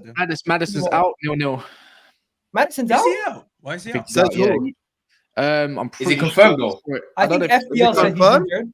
Yeah, I think he's been confirmed that he's injured as well. He was hobbling after the Man United game, and I think I've seen Danny talk about it as well. I've had him not looking good for this game, and it might rest him. So if that is the case, then I'm going for a 0-0, and I'm not going to disregard Bournemouth at home this year either. I think, don't get me wrong, Bournemouth went to Liverpool and showed a little bit of character and some fight up there. It's Anfield respectively though, so you got to know your role a little bit. But Bournemouth at home, I think is decent, and I think Tottenham, like last year, might struggle a little bit. This time around though, they don't have Kulusevski banging a lot of goals, so I think that might be the case. There you go. And anyone who has Madison in their FPL team or brought him in just this week, that's an L. But I shouldn't be talking. I got 22 points. Hussam, what are you saying? I mean, if Madison ain't there, Tottenham might struggle a little bit, but I still back them. I'm gonna go 2-1 Spurs. 2-1. Tottenham are entertaining to watch because they're gonna drop points and they're gonna score goals, so it's fun to watch. I think it's gonna be a 2-1 game for Tottenham also. Don, what are you saying? Why don't you just go to if Madison's out? If Madison's out, oh boy, they've got that Alex Scott guy now as well, isn't it? Did they buy Alex? Who? Bournemouth. Yeah, they bought Alex Scott from Bristol. I'm saying 2-1. I'm saying 2-1 Bournemouth, man. If Madison's out, I'm saying 2-1 Bournemouth. What are you saying, Staffy? Also, by the way, Staffy's channel is in the description. So is Never a Foul, and so is This Is Football. Hussam's channel is in the link. Also, everyone's names and channel name and link to their channel is there, so you can just click on it in the description. Don, we got to get you a Chelsea channel soon, also. But let's. Oh, it's in the works. It's in the works. Let's get into Staffy's prediction and then move on to the Arsenal game. What are you saying, Staffy? You know what? The way they talked after that game that they beat us, it just pissed me off. I just need them to get slapped and someone just put me on their channel with a couple Spurs fans so I could talk shit to them. Because they pissed me off so much after the last game. So, you know what? I'm going to be shameless, bro. No. I mean, Cass, I watched you after the game and you were pissed too. And I'm like, you know what, bro? Like, we didn't even disrespect them like that. We came out and we called out our team for what's wrong. But the way they were talking to us, I'm like, bro, I don't feel bad for you. The next time they lose a North London derby and Egal dunks on them, I'm gonna join Egal. I'm gonna be Team Egal that day. We're lucky. I'm gonna tell you now. We're lucky. Yo, Alan tried to clown you after Alan called me. Alan, you're calling me on my stream. Do you not know who I am? The most shameless person when I choose to, and I never do that with Alan. But the way he moved with me, like, no, bro, you don't belong to the streets like that. So I'm gonna remember that. You're not sweet like that, bro. I'm not sweet like that. Don't fuck with me, Alan. There's gonna be a day. Listen, there's gonna be a day where they're gonna get spanked, bro. I promise you, there's gonna be one game. But the thing is, Staffy, when they get spanked, no one cares. No, I will care. Now I will care. I will message you and I will say, Cass, I want to get on Never a Foul today. Bring me any Spurs fan you know. I want George. I want Alan. I want bro, you're Sunday. Alan's there. It's a blessing in disguise. It's a blessing in disguise that we lost because now they definitely know that we need a centre mid. This is the thing, or DM, whatever you want to call it, hybrid, athletic, whatever. Lucky we lost because this is how Man United operate. Unfortunately, you have to lose before they realize. Just like last year, yeah. But anyways. Yo, is Trent injured? By the way, Hussam, what's going on? People are saying FPL teams. I don't know. I'm trying to find out. No, it didn't look good for him. He had a big thing strapped around his leg and that after the game. Thing is, club always says it in the presser, and the presser is this Friday, so you're gonna have to just wait. Don't you have to confirm your lineups before the first game? So you have plenty of time. Why are you worried from now? Saturday or Liverpool playing Saturday or Sunday, isn't it? Sunday. We're the last game this weekend. Oh, Sunday. Nice. Super Sunday there, man. Did everyone say their prediction on the Tottenham game? No, I didn't. I was gonna Yes. say 2-1. Oh wait, is Luton on Friday, by the way, just to reconfirm? Yeah. Yes, Yeah. Oh, 8 I- p.m. Crazy. The first game. It's the first game. The Friday curse, the Friday curse is a real deal. The big teams always lose on Boy, Friday. let's see. But let's go to Arsenal, Fulham, bro. London derbies at home, we always win. I'm not worried. You struggled against them last year at your ground, though. Yeah, You just but you about know got a what? comeback. We grinded it out. We are. If you don't know, Arsenal in the last 13 London derbies, we're undefeated. Only 2 draws in that time. 11 You wins. best win it, Cal. I'm on loan. I'm on loan to Arsenal this year. I want you to win. I need you to win. You back at Emirates? Yeah, Yeah. we're at the Emirates. The problem We- is we don't keep clean sheets at the Emirates, guys. We actually score more goals at the Emirates, but we don't keep as many clean sheets. So I want to see a good performance versus Fulham. I want to see us keep a clean sheet if we can. And I'm trying to get it. I want a comfortable win. I want to win where it's like, this is an easy win for us. We can chill and we don't have to stress ourselves, because Arsenal always has 2 minutes, 3 minutes in the game where they stress us out for no reason. Yeah, I think it should. In hindsight, it should be a relatively easy result for you guys. But I don't know if it's going to be the case. Maybe more of a solid performance. Maybe like a 2. I think a 2-0. I don't know why 2-0 is written all over it. But if they decide to sit back a little bit, use Traore and all that kind of stuff to counter on you a little bit, and I think is Palhinha back for that game as well. Yeah, Pretty sure he's He back. should for be that back now. He should be but back. they don't have any attacking threat. That's the Yeah, thing. I know, but it's they Is need a William back- still about, or did he leave Fulham in the end? Nah, he he's left. Oh, who knows? He left. Did he leave? Did he I leave? swear he left. It should be an easy game for you. I don't think they're going to have enough goals in Fulham this year, especially Mitrovic being out. And he had a I good swear start. Mitrovic left as well. Yeah, Yeah, Mitrovic. They want Balogun. Yeah, I know bro. that. Willian. Let me see if the chat knows what happened to Willian. There's Chat No, lets know where Mitrovic went Saudi like 2 days ago, bro. 3 days Yeah. ago. Now Willian's still there. Mustafa just said he's still there. Did he? I thought he You went to trust Saudi. him? They, they played Aston Villa, right? Their last No, they game. played Brentford and they got spanked 3-0. Tim Ream is out on a red, and he's their best defender. No one cares. No one cares. Soccer merchant. Here's the thing. Anyway, I think What's wrong with soccer? there you are. There you are. You're trying to create beef between me and the Americans. Here's the thing. I am the American. Yes. There is no need for us to go to details about this game. Arsenal win. Easy peasy, as they say. I think Arsenal win this game. First convincing win of the season. 3-0 Arsenal. There you go. And also, their captain Ream got a red card in the previous game, so he's going to be out also. They're going to be a shambles. did they not just buy Salisu? I don't know. They bought what's his name? Calvin Bassey. But he's a left centre back though, isn't it? Yeah, exactly. So it's a bit. Look, Calvin Bassey's better than Tim Ream. Tim Ream's shit. Let's get it straight. He's shit and he's old. Yeah, him He next is. to He the is. opposite should be a much more solid defense. I think they need to play rigid and just play counter if you want any chance against you guys. But again, it comes down to the finishing. I think you should win this easy peasy, as Hussam said. Everyone give their predictions, because there's one final topic before we finish up. And I'm Big gonna days say- for I'm gonna say the three- US MNP. I'm gonna say 2-1 Arsenal. 2-1 Arsenal, Staffy? Sam made a good point for once. You guys are due a convincing win, and it might be this one. You guys are at home. Yeah, I mean, bro, let's be honest. This guy waffles like too Not at much all.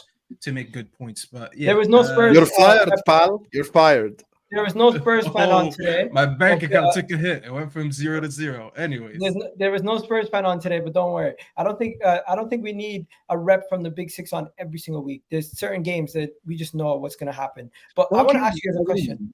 I want to ask you guys a question. You've seen Damn. Ivan Toney's interview. You've seen links to Evan Ferguson. Arsenal are going to go in for a striker, but £100 million for a 19-year-old Evan Ferguson don't make sense. How much? And 100 million. mil? Oh, whatever, man. Are you They're serious? crazy. Yeah, No. they're saying in 2014, Is- Arsenal are planning a £100 million move for Evan Ferguson and potential January. 100 million. Yeah. Do you know who Tony Bloom is? 100 million. This guy just signed a new contract. Oh, you lot. There's no way. As well, Yeah, 100 Yeah, forget about that 100 100 million. And you know he's going to bag goals as well this season. Yeah, you're looking at least 120. At least 120. I think it'd be worth 100 million. I know you might have to pay it out in 5 years, but if you could tie him down to because he's young, like a 7-year contract and get a lot of value out of that way, I think it's worth it. I got a better option. You guys all Toney. seen the Diary of a CEO, Ivan Toney. I want Ivan Toney. You ain't I getting him, mate. personally think Ivan Toney could do Come in, Briggs. similar role to what Harry Kane did for Tottenham, a creative striker who can get assists, link-up play and also bang goals for us in the final third. And if we were to add him in January, he could be that guy who we add during the season that could take us to the next level. Like, and you know what, people, Man United fans got angry at me earlier today because I mentioned Eric Cantona got suspended and then he came back and you guys won the league. Imagine if we added Ivan Toney into this team after his suspension. Oh, so what you're going to say is Man United's going to do well to the end of the season, do a cancel because he's part of our team in our heritage that we have. Tony's going to come in and then to Man United and then add If that. that's what you said, then I don't know why anyone would be mad at you, Egal. I actually agree with that. I wouldn't be mad if you said that. No, but you guys are also linked to Ivan Toney. Would you? Anyone here would take Ivan Toney? Let's be honest. I think if we go for him in Jan, I think we get him.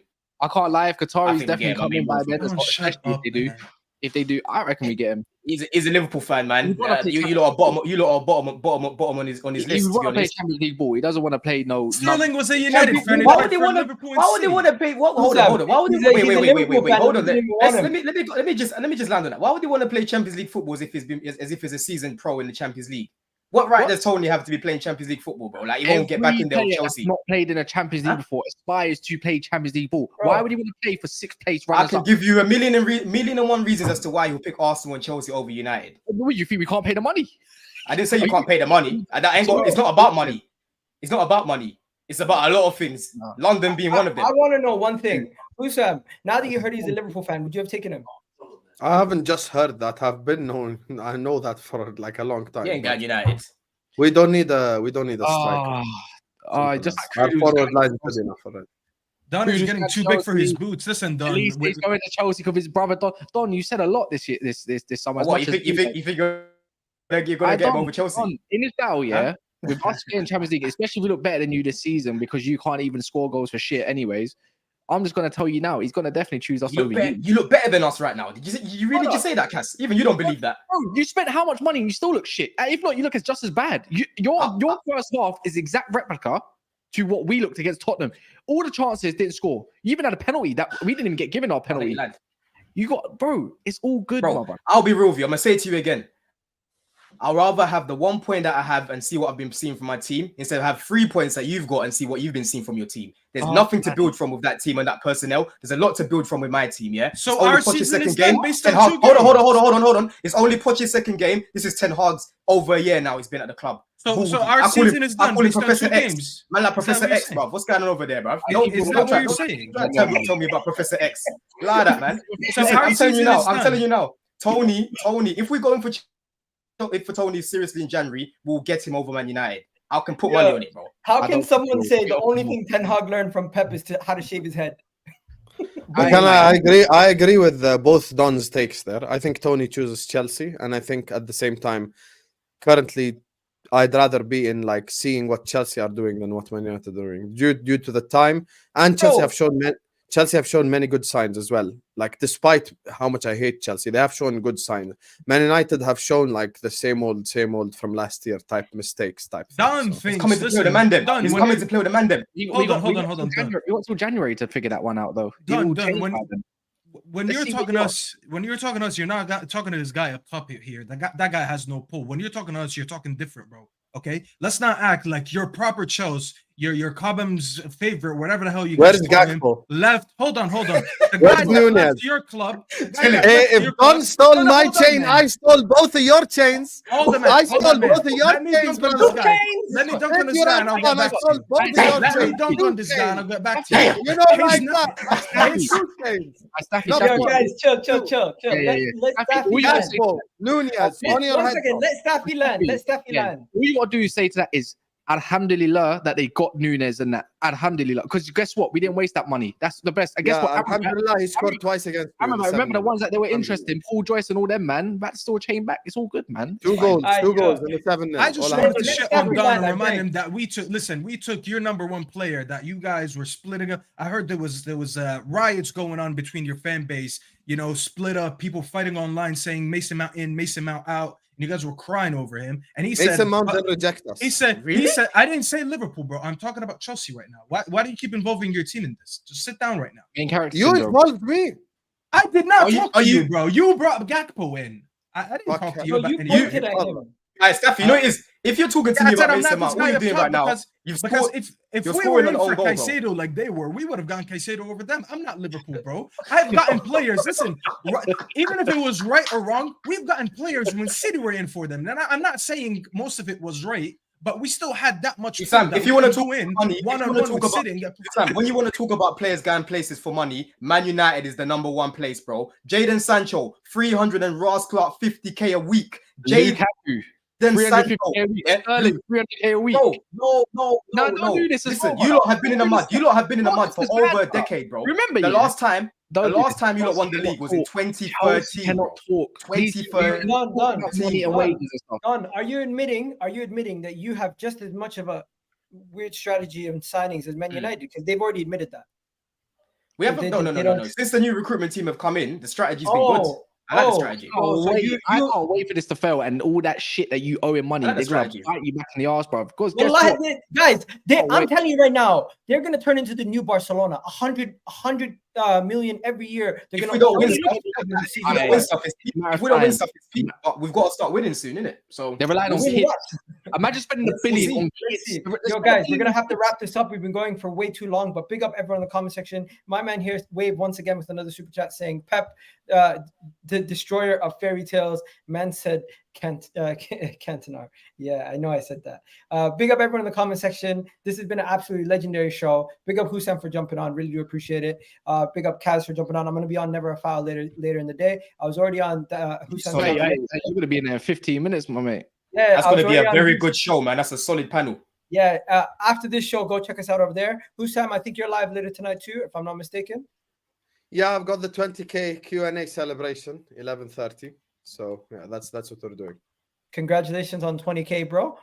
Congratulations on that. I remember when I hit 20k, I was so happy, bro. You must be buzzing right now. Big up to you.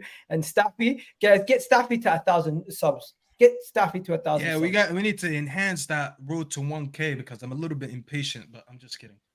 Yeah, and of course, I've already redirected the stream to that next stream. We're gonna be there. Don's gonna be there. I'm pretty sure Dab's gonna be there. If I'm not mistaken. No, I'm not there. I'm not there today. Oh, so is it Lewis? I'm watching. Okay. Yeah, it's Lewis. It's Lewis, and we're gonna have months. It's gonna be interesting. It's gonna get interesting. I'm gonna add like literally. I'm tuning in. Man. Let me make a little cocktail. Then I'm tuning in. There you go. And we're out of here, people. You guys have yourself a wonderful day. Peace out, people. Don't forget to subscribe to everyone's channels in the description. And we're out. We'll catch you guys on Sunday.